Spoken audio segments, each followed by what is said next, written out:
नमस्कार विद्यार्थी मित्रांनो, मी प्राध्यापक राहुल जेजूरकर. 12वी राज्यशास्त्राचं जागतिकीकरण हे प्रकरण आपण पाहत आहोत आणि यामध्ये आर्थिक घटक किंवा आर्थिक क्षेत्रात झालेले बदल हे आपण पाहत आहोत. आणि यामध्ये तिसरा मुद्दा, कालपर्यंत आपण 2 मुद्दे पाहिले होते. आज तिसरा मुद्दा आहे ट्रान्सनॅशनल कंपन्यांचा उदय. हा मुद्दा आज आपण पाहत आहोत. आता ट्रान्सनॅशनल कंपन्या समजून घेण्याच्या अगोदर आपल्याला बहुराष्ट्रीय कंपन्या म्हणजे काय हे समजून घेणं महत्वाचं आहे. मग बहुराष्ट्रीय कंपनी कशाला म्हणायचं? की अशी कंपनी जिचं एका राष्ट्रामध्ये मुख्यालय असतं आणि ती अनेक देशात कार्यरत असते. काय अशा कंपन्यांना बहुराष्ट्रीय कंपन्या म्हणतात. तुम्हाला अनेक बहुराष्ट्रीय कंपन्या माहित आहे. आता काही बहुराष्ट्रीय कंपन्या भारताच्याही आहेत, म्हणजे ज्यांचं कार्यालय भारतात आहे, भारतातील उद्योजकांनी त्या सुरू केलेल्या आहेत आणि त्या जगातल्या अनेक देशामध्ये त्यांचा माल किंवा वस्तू आणि सेवा ह्या पुरवायचं काम करत असतात.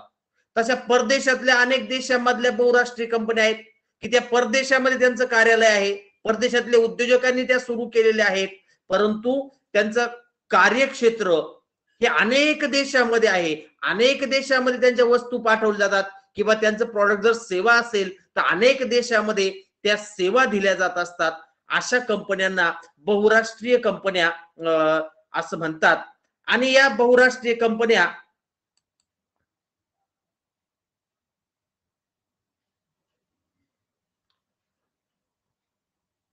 जशा परदेशातले आहेत तशा भारतातील सुद्धा बहुराष्ट्रीय कंपन्या आहेत.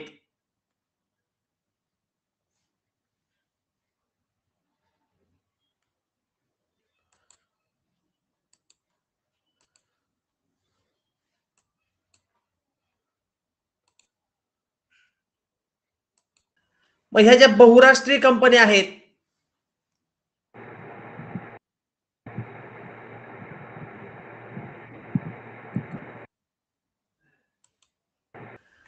तर या अनेक बहुराष्ट्रीय कंपन्या आपल्याला आपल्या समोर आहेत. पहा, Bharti Airtel, Tata Communication, Mahindra and Mahindra, TGBL, Tata Motors. हे बहुराष्ट्रीय कंपन्यांचे वेगवेगळे लोगो आहेत. याच्यामध्ये आता भारताचा जर विचार केला तर भारताच्या सुद्धा काही बहुराष्ट्रीय कंपन्या आहेत. जसं की म्हणजे भारतीय उद्योजकांनी सुरू केल्या, त्याचं मुख्यालय भारतात आहे, पण जगातल्या अनेक देशामध्ये ज्यांचा माल पाठवला जातो किंवा सेवा पुरवली जाते अशा बहुराष्ट्रीय कंपन्या आहेत. त्याच्यामध्ये आपल्या समोर दिसते पहा, बजाजची गाडी तुम्ही पण पाहिलेली असते, वापरलेली असते. ही बजाज कंपनी आहे.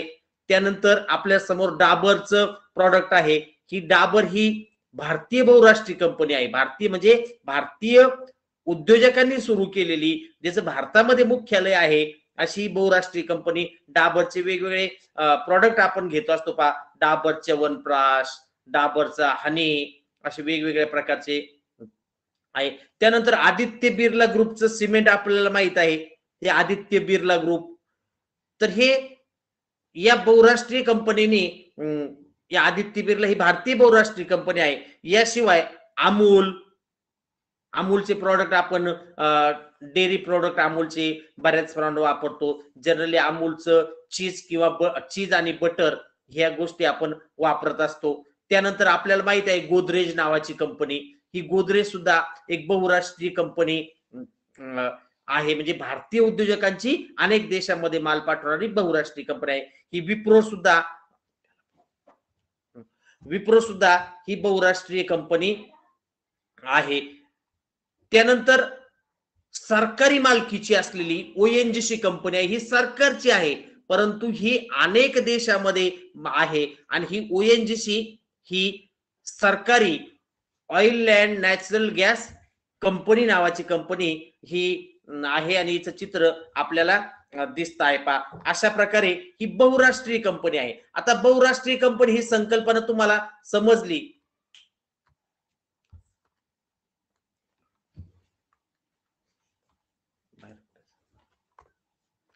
बहुराष्ट्रीय कंपनी समजल्यानंतर आपला आता ट्रान्सनॅशनल कंपनी अभ्यासायची आहे पहा. ट्रान्सनॅशनल कंपनी. मग ट्रान्सनॅशनल कंपनी म्हणजे काय?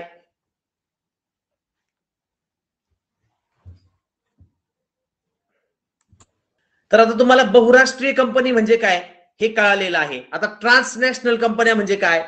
तर ट्रान्सनॅशनल कंपन्या बहुराष्ट्रीय कंपन्याचाच एक प्रकार आहे. ट्रान्सनॅशनल कंपन्या जसं बहुराष्ट्रीय कंपनीचं कार्यालय एका देशामध्ये असतं, तो उद्योजक एखाद्या देशाचा असतो, त्या देशाचं नागरिकत्व असतं, त्या देशामध्ये त्या कंपनीनं नोंदणी केली असते आणि ती अनेक देशामध्ये तिचं प्रॉडक्ट म्हणजे माल किंवा सेवा पुरवायचं काम करत असते. अशा कंपनीला बहुराष्ट्रीय कंपनी म्हणतात. पण ट्रान्सनॅशनल कंपनी याचा अर्थ असा होतो की या कंपन्या कोणत्याही एका राष्ट्राला बांधील नसतात, त्याचं एकाच राष्ट्रात मूळ स्थान असत नाही. मग काही ट्रान्सनॅशनल कंपन्या ह्या कोणत्याही एकाच देशामध्ये नाही, जगातील अनेक देशामध्ये कुठेही ते त्यांचं कार्यालय सुरू करतात, कुठेही त्यांचं मूळ स्थान असू शकतं, एकाच देशात असेल असं नाही. अशा ह्या ट्रान्सनॅशनल कंपन्या आहेत. आता ह्या ट्रान्सनॅशनल कंपन्या कोणत्या आहेत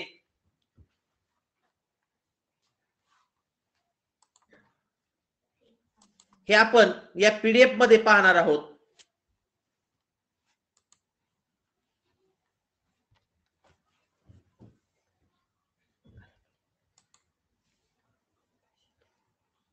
ट्रान्सनॅशनल हे बहुराष्ट्रीय.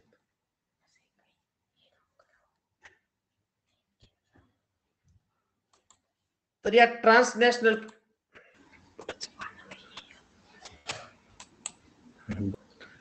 तर विद्यार्थी मित्रांनो, हे ट्रान्सनॅशनल कंपन्या आपल्या समोर दिसत आहेत पहा. यामध्ये ट्रान्सनॅशनल एक्सप्रेस, ट्रान्सनॅशनल एक्सप्रेस आपल्याला दिसते. ही नेस्ले नावाची कंपनी जी आहे, ही नेस्ले नावाची कंपनी ही ट्रान्सनॅशनल कंपनी आहे. हे दिसते पण नेस्लेचं प्रॉडक्ट, कॅडबरीचं. कॅडबरी म्हणजे चॉकलेट म्हणता येईल आपला, कॅडबरी कंपनी वेगळी आहे. नेस्लेचं प्रॉडक्ट आपल्याला दिसतंय. त्यानंतर सिमेन्स नावाची कंपनी, या कंपनीचं मोठा मॉल्स आपल्याला दिसतो आहे. त्यानंतर बायर युनिलिव्हर नावाची ही कंपनी आपल्याला दिसते आहे पहा. अशा ह्या ट्रान्सनॅशनल कंपन्या आहेत. आता ह्या ट्रान्सनॅशनल कंपन्या आणि बहुराष्ट्रीय कंपन्या दोन्ही संकल्पना तुम्हाला समजलेल्या आहेत आणि ह्या संकल्पना समजण्याच्या थोडस आता आपण पुन्हा मागे जाऊया, मागे वळूया. आता आपल्या मूळ मुद्द्याकडे आपण वळूया. आपण जागतिकीकरण पाहत आहोत. जागतिकीकरणामधले आर्थिक बदल, आर्थिक घटक आपण पाहत होतो आणि याच्यामधला तिसरा मुद्दा आपण पाहत होतो ट्रान्सनॅशनल कंपन्यांचा उदय. या मूळ मुद्द्याकडे आता आपण वळूया.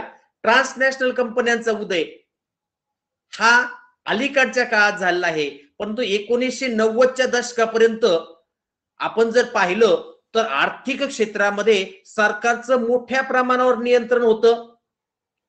अनेक खाजगी उद्योगांवर सरकारच्या मोठ्या मर्यादा होत्या आणि त्यामुळं या खाजगी उद्योगांना मर्यादित संधी उपलब्ध झालेल्या होत्या. त्यांना असा आपला विस्तार करायला फारशी संधी नव्हती. परंतु 1990 नंतर जागतिकीकरणाची लाट आली. भारताचा विचार केला तर भारतामध्ये खुलं आर्थिक धोरण अवलंबण्यात आलं आणि त्यामुळं या खुल्या आर्थिक धोरणामध्ये जर आपण पाहिलं तर परकीय कंपन्या त्यांचा माल येण्यावर जे निर्बंध होते, जे अडचणी होत्या त्या कमी झाल्या, त्या शिथिल झाल्या आणि त्यामुळं अनेक कंपन्या जे देशी कंपन्या होत्या, भारतीय कंपन्या होत्या खाजगी क्षेत्रातल्या, त्यांनी त्यांचं क्षेत्र व्यापक केलं, मोठं क्षेत्र केलं आणि त्याच कंपन्या बहुराष्ट्रीय कंपन्या बनलेल्या आहेत. म्हणजे जागतिकीकरणाच्या युगात जो बदल झाला त्यामुळे खाजगी क्षेत्रांना, खाजगी उद्योजकांना वाढ करण्याला मोठी संधी मिळाली आणि अनेक खाजगी कंपन्या या बहुराष्ट्रीय कंपन्या बनलेल्या आहेत. या बहुराष्ट्रीय कंपन्या भारतीयांच्या सुद्धा भारतीय उद्योजकांच्या सुद्धा अनेक प्रमाणात मोठ्या बहुराष्ट्रीय कंपन्या निर्माण झाल्या, अनेक खाजगी कंपन्यांचं रूपांतर हे बहुराष्ट्रीय कंपन्यांमध्ये झालं आणि अलीकडच्या काळामध्ये या बहुराष्ट्रीय कंपन्यांचं रूपांतर हे ट्रान्सनॅशनल कंपन्यांमध्ये झालेलं आहे. मी तुम्हाला वेगवेगळ्या प्रकारच्या बहुराष्ट्रीय कंपन्या, ट्रान्सनॅशनल कंपन्या आत्ताच शेअरिंग मध्ये दाखवलेले आहेत पहा. मग या बहुराष्ट्रीय कंपन्यांचा, ट्रान्सनॅशनल कंपन्यांचा सर्वसामान्य लोकांवर काय परिणाम झाला हे आता आपल्याला अभ्यासायचं आहे. यामध्ये पहिला मुद्दा आहे कुशल आणि अर्धकुशल कामगारांचं एका राष्ट्रातून दुसऱ्या राष्ट्रामध्ये स्थलांतर. ट्रेनिंग वर्कर आपल्याला माहित आहेत, जे ट्रेन आहेत, कुशल म्हणजे ट्रेन झालेले, त्यांनी त्यांच्या कामाचं जे कौशल्य आहे ते आत्मसात केलेलं आहे असे कुशल कारागीर. उदाहरणार्थ आपण म्हणतो इंजिनियर, वेगवेगळ्या क्षेत्रातले इंजिनियर, त्यांनी त्या क्षेत्रातलं सर्व ज्ञान आत्मसात केलेलं असतं. मग असे कुशल आणि अर्धकुशल जे कारागीर आहेत हे पूर्वी एकाच देशामध्ये असायचे, परंतु या ट्रान्सनॅशनल कंपन्यांमुळं किंवा बहुराष्ट्रीय कंपन्यांमुळं त्यांचं या कुशल आणि अर्धकुशल कामगारांचं एका राष्ट्रातून दुसऱ्या राष्ट्रामध्ये स्थलांतर होत असलेलं आपल्याला पाहायला मिळतं. आणि मग याचा परिणाम होतो तो श्रमिक बाजारावर होत असतो. उदाहरणार्थ बरेच कुशल कामगार, अर्धकुशल कामगार हे भारताचे असतील तर जगाच्या वेगवेगळ्या देशामध्ये पोहोचलेले आहेत. आपण बऱ्याच वेळेला ऐकतो पहा, भारताचे अनेक इंजिनियर हे परदेशामध्ये गेलेले आहेत. अनेक इंजिनियर अमेरिकेमध्ये भारतीय इंजिनियर असतात, मोठ्या प्रमाणावर तिकडे गेलेले आहेत. आपल्या परिसरातले सुद्धा अनेक इंजिनियर हे अमेरिकेमध्ये आहे, कॅनडामध्ये आहे, इंग्लंडमध्ये आहे, फ्रान्समध्ये आहे. याशिवाय पश्चिम आशियामध्ये सुद्धा गेलेले आहेत. मध्य पूर्वेतील देश आपण बऱ्याच वेळेला आपल्या तोंडात असतं दुबई, तर तिथे Saudi Arabia, Iraq, Iran, Kuwait या देशामध्ये हे कुशल आणि अर्धकुशल कामगार गेलेले आहेत. अमेरिकेमध्ये, युरोप खंडामध्ये तुमचे नातेवाईक सुद्धा या भागातले या जगातल्या वेगवेगळ्या देशामध्ये गेलेले असतील. माझाही एक भाचा आहे आणि तो हॉटेल मॅनेजमेंट केलेला आहे, त्याने तो कॅनडामध्ये स्थायिक झालेला आहे, कॅनडामध्ये गेलेला आहे. असे आपल्याही परिसरातले असे कुशल कारागीर किंवा अर्धकुशल कारागीर हे जगाच्या वेगवेगळ्या भागामध्ये गेलेले आपल्याला पाहायला मिळतं. आणि त्यामुळं खाजगी क्षेत्रामध्ये जसं वस्तूचा पुरवठा करण्यासाठी वाव आहे, तसं सेवा क्षेत्राला सुद्धा मोठ्या प्रमाणावर वाव असलं आपल्याला पाहायला मिळतं. आता या खाजगी क्षेत्राच्या वाढीमुळं सेवा क्षेत्रामध्ये सुद्धा मोठ्या प्रमाणावर संधी निर्माण झालेल्या आहेत आणि मोठ्या प्रमाणावर रोजगाराच्या संधी वाढलेल्या आहेत. तर या खाजगी क्षेत्रामुळं सेवा क्षेत्रामध्ये मोठ्या प्रमाणात रोजगाराच्या संधी वाढलेल्या आहेत. आपल्या पुढे चित्र मी शेअर केलेलं आहे. या चित्रामध्ये तुम्हाला सेवा क्षेत्र दिसते पहा. सगळ्या व्यक्ती ह्या संगणकावर बसलेल्या आहेत, कॉम्प्युटरवर बसले आहेत आणि हे सेवा क्षेत्र आहे. याशिवाय हे दुसरं चित्र आहे शेअर केलं, हे सेवा क्षेत्र आहे ज्याला कस्टमर केअर सेंटर म्हणतात. हे कस्टमर केअर सेंटर आपल्या समोर आहे आणि हे सेवा क्षेत्र आहे. यानंतर हॉस्पिटल इथं दाखवलेलं आहे. आता याचं चित्र एवढं व्यवस्थित दिसत नाही पहा हॉस्पिटल तुम्हाला, पण नाव वाचता येत असेल. हे हॉस्पिटल सुद्धा सेवा आहे आणि मोठ्या प्रमाणात हे सेवा क्षेत्र वाढलेलं असलं आपल्याला पाहायला मिळतं. अनेक ठिकाणी अत्याधुनिक हॉस्पिटल तयार झालेले आहेत. परदेशी हॉस्पिटल सुद्धा भारतामध्ये आलेले आहेत. परदेशातल्या ज्या हॉस्पिटल मधल्या महागड्या सेवा आहेत या सेवा सुद्धा आपल्यापर्यंत आलेल्या आहेत. आता मी अध्यापन करतो, माझाच फोटो तुमच्या पुढे आहे पहा. आता हे अध्यापन सुद्धा सेवा क्षेत्र आहे आणि या सेवा क्षेत्रामध्ये सुद्धा आता हे अध्यापन दाखवलंय, अध्यापनातलं हे सेवा क्षेत्र आहे. यामध्ये अनेक परदेशी शिक्षण संस्था ह्या भारतामध्ये आलेल्या आहेत आणि सेवा क्षेत्राचा जर विचार आपण करायचा झाला तर अध्यापन ही एक सेवा आहे आणि हे क्षेत्र आपल्या समोर आहे. त्यानंतर बँकिंग सेवा आहे. ही बँकिंग सेवा सुद्धा सेवा क्षेत्र आहे. या बँकेमध्ये अनेक परदेशी बँका आपण अगोदर तासाला सांगितल्याप्रमाणे तुमच्या समोर आता अगोदर स्टेट बँक होती, आता ही ऍक्सिस बँक आहे. ही ऍक्सिस बँक ही परदेशी बँक आहे आणि ही भारतामध्ये सेवा देते आहे. त्यानंतर आणखी बँकेचं चित्र आपल्या पुढे दिसतंय खाजगी बँकाचं. आता हे इंडिगो विमान आहेत किंवा विमानतळावरचा हा फोटो आहे. हे विमान सुद्धा पूर्वी विमानाचा प्रवास खूप महाग होता, परंतु आता तो स्वस्त झालेला आहे. मी सुद्धा विमानाचा प्रवास केलेला आहे. तुम्ही सुद्धा जीवनात आनंद लुटायचा असेल तर विमानाचा प्रवास करा. तर हे विमानाचा प्रवास पूर्वी महाग होता, परंतु या क्षेत्रामध्ये अनेक खाजगी कंपन्या उतरल्या आणि त्यामुळं ते स्वस्त झालेलं आहे.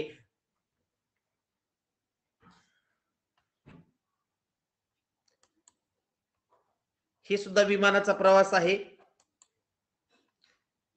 कंटेनर कार्गो ह्या जहाज मालवाहतूक जहाज आहे, हे सेवा क्षेत्रच आहे.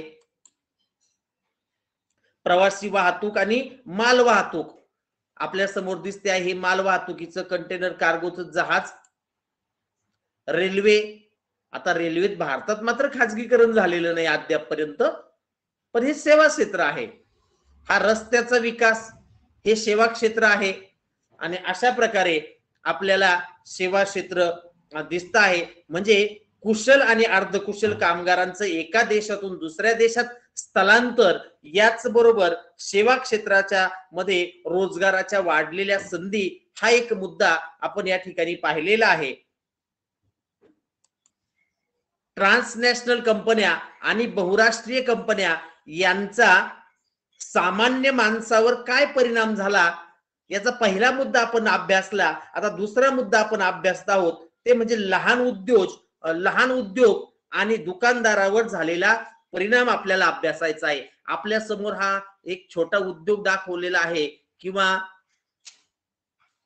भाजीपाला दाखवलाय. भाजीपाला विक्रेते, ते छोटे छोटे भाजीपाला विक्रेते आहेत.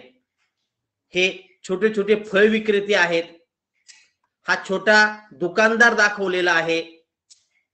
हे सुद्धा भाजी विक्रेते आपल्या समोर दाखवले आहेत छोटे.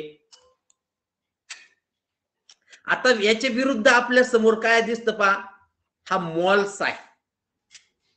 आणि झालं काय की या छोट्या उद्योजकांना या मोठ्या उद्योगाबरोबर, या मॉल्स बरोबर स्पर्धा करावी लागते. आणि म्हणजे आपण जर पाहायचं झालं तर आपल्या असं लक्षात येतं की लहान उद्योगांना या बड्या बहुराष्ट्रीय कंपन्यांशी स्पर्धा करावी लागते. आणि जे उद्योग किंवा दुकानं कार्यक्षम पद्धतीने चालवले जातील ते ज्या स्पर्धेत टिकतील. कारण मॉलच्या दृष्टीने जर विचार केला आणि छोटा किराणा दुकानदाराचा जर विचार केला तर टिकेल कोण?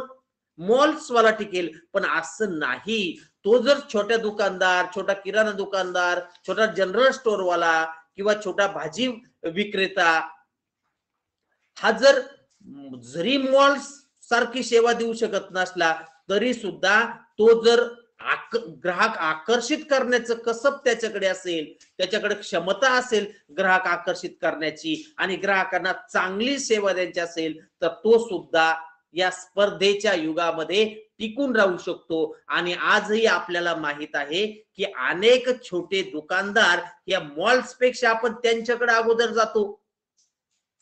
मग एखादा पानाचा दुकानावाला असेल, एखादा अगरबत्तीच्या दुकानावाला असेल, मग आपण किंवा एखादा भाजी विक्रेता असेल, एखादा जनरल स्टोअरवाला असेल, तर आपण त्याच्याकडे अगोदर जातो. त्या मॉल्स मध्ये प्रत्येक वेळेला जात नाही. आणि म्हणून जरी हे मॉल्सची स्पर्धा आली असेल किंवा मोठ्या उद्योगांची स्पर्धा आलेली असेल तरी लहान उद्योजक सुद्धा नष्ट झाले नाही. पण त्याच्यामुळे चांगली गोष्ट झाली पहा, ते लहान उद्योजक पूर्वी त्यांची एकाधिकारशाही वाढली होती, हुकुमशहा सारखं ते वागत होते. आणि आता मात्र ते चांगल्या प्रकारची सेवा देतात आणि चांगल्या प्रकारची सेवा द्यायला ते आता बांधील झालेले आहेत. कारण त्यांना माहित आहे जर आपण गिराईकांना आकर्षित केलं नाही तर हे आपल्याकडून जातील आणि मोठमोठ्या मॉल्समध्ये ते खरेदी करतील. आणि म्हणून या स्पर्धेच्या युगात टिकण्यासाठी लहान उद्योजकांनी आपला कस पणाला लावलेला आहे. याच्यामध्ये या मॉलचे दोन चित्र तुमच्या समोर दिसत आहेत पहा. हा मोठा मॉल्स आहे, हे छोटे फळ विक्रेते आहेत, भाजी विक्रेते आहेत, छोटे दुकानदार आहेत, हा भाजी विक्रेता तुम्हाला दिसतोय पहा. आणि पुढचा मुद्दा आपल्याला अभ्यासायचा आहे तो म्हणजे तिसरा परिणाम की शेतीच्या संदर्भात पाहायला मिळतो. इथं शेतकऱ्याचं चित्र दाखवलं आहे, शेतकऱ्याच्या कल्याणार्थ होय आम्ही शेतकरी. तर तिसरा परिणाम शेतीच्या संदर्भात आपल्याला पाहायला मिळतो. आज शेतकरी आपला जो माल आहे, शेतात पिकलेला माल थेट मोठ्या कंपन्याबरोबर त्यांच्याबरोबर संधान साधून, कॉन्टॅक्ट करून, त्यांच्यामध्ये संपर्क साधून आणि करार करून थेट शेतकरी आपल्या शेतात पिकणारा माल हा कुणाच्याही मध्यस्थीशिवाय, दलालीशिवाय, दलालांना टाळून थेट कंपन्यांपर्यंत विकू शकतात.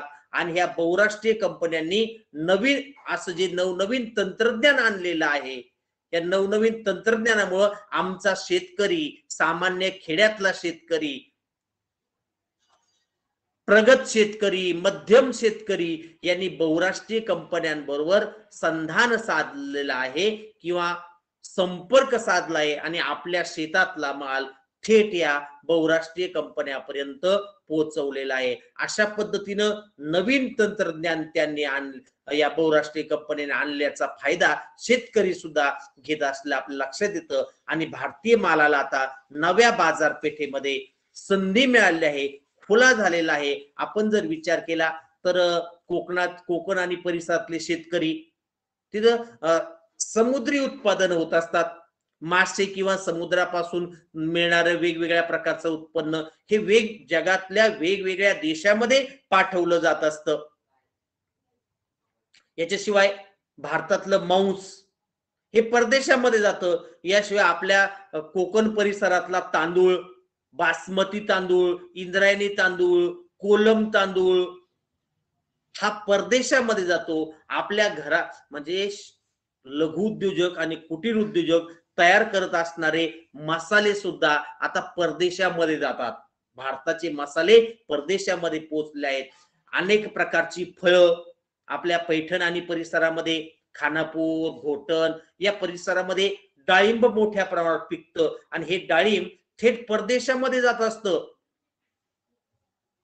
तुमच्या भागात पिकणारा कांदा, या भागातली भेंडी, वेगवेगळ्या प्रकारची फळं, ताजे भाजीपाला हा परदेशामध्ये जातो. साखर, कॉफी, भुईमूग, काजू हे परदेशामध्ये जात असलं आपल्याला पाहायला मिळतं. अशा पद्धतीनं आज आपण ट्रान्सनॅशनल कंपन्या आणि त्याचा सर्वसामान्य जनतेवर, लोकांवर काय परिणाम झाला हे अभ्यासलेलं आहे. याच बरोबर एक आर्थिक घटक किंवा आर्थिक क्षेत्रात झालेले काही महत्वपूर्ण बदल आपण पाहिलेले आहेत. याच बरोबर हे आर्थिक घटक आज आपलं या ठिकाणी पूर्ण झालेलं आहे. धन्यवाद.